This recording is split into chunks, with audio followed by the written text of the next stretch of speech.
Hello बच्चों, let's read this question. The question says find the ratio in which the point P divide the join of A and B.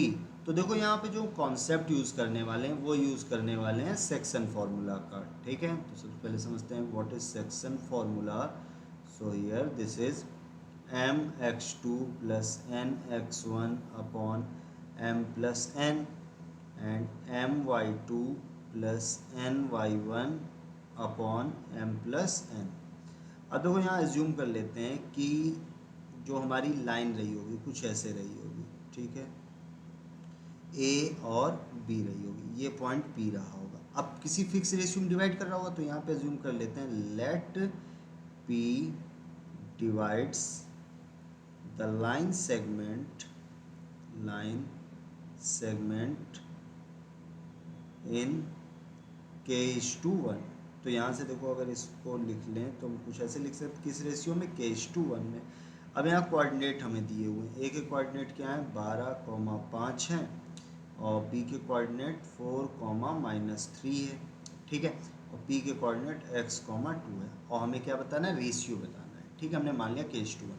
अब assume कर लेते हैं ये x1 है, ये y1 है, ये x2 है, ये y2 है. ठीक है, अब देखो ये सारी चीज़ें हमारे पास है. इस फॉर्मूले में इसको पुट कर देंगे. तो अगर पुट कर दें यहाँ से तो देखो p के कोऑर्डिनेट कितने थे x,2. अब फॉर्मूले में पुट करते हैं. अब यहाँ देखो एक और चीज़, m की वैल्यू कितनी हो जाएगी, ये k हो जाएगी और n की वैल्यू 1 हो जाएगी. अब देखो अगर यहाँ पुट करें तो x2 कितना है 4 इंटू के, तो ये 4k हो जाएगा. और फिर n x1 1 इंटू 12, तो ये 12 हो जाएगा अपॉन k प्लस 1 हो जाएगा. अब वाई टू कितना है -3, m कितना है k, तो -3k plus n y1 into 5, तो ये 5 अपॉन k प्लस 1 आ गया. ठीक है, अब देखो यहाँ हमें तो रेशियो चाहिए ना, तो हमें k की वैल्यू चाहिए. अगर आप देखो इसको सॉल्व करोगे तो ये x के बराबर होगा और इसको सॉल्व करोगे तो ये 2 के बराबर.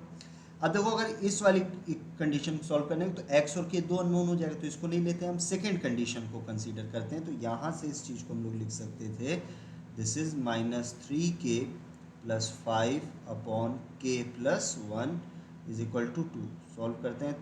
-3k plus 5 is equal to 2k plus 2.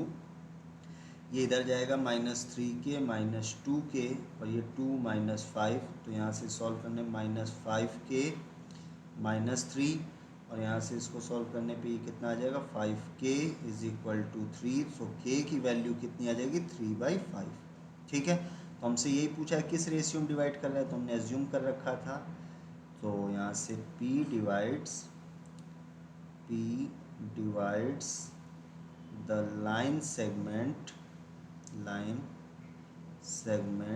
किस रेशियो में, k इज टू 1 में. तो यहाँ k की वैल्यू पुट कर देते हैं 3/5 इज टू 1. फर्दर सॉल्व करने पे क्या आ जाएगा 3:5 आ जाएगा.